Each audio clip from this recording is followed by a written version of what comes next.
Umapela si bagong henerasyon Party List Representative Robert Nazal ng agarang aksyon para solusyonan ang seryosong hamon sa ekonomiya na kinahaharap ng bansa.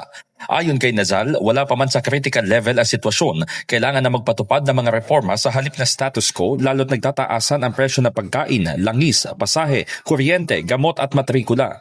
Malinaw na senyales na anya ang debt to GDP ratio ng bansa na malapit na sa critical 60% level at ang pananatili na paghina ng piso.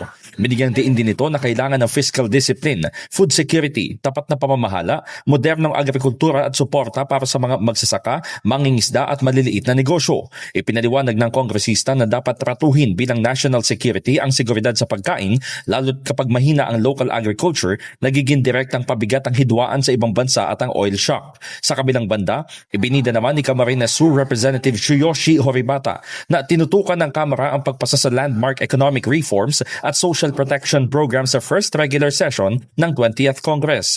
Ipinunto ni Horibata na bahagi ng naaprobahang 229 legislative measures ang mga konkretong hakbang upang mas madaling dumago ang mga negosyo at dumaloy ang pamumuhunan. Kabilang umano sa critical areas na sakop ng mga umusad na panukala ay ang edukasyon, kalusugan, infrastruktura, food security, government modernization at economic development. Dagdag ng mababatas, ang pambansang kaunlaran ay hindi nasusukat ng maingay na headlines o debate sa politika, kundi kung lumalago ang mga negosyo, maraming trabaho na lilikha at dumarami ang mga oportunidad.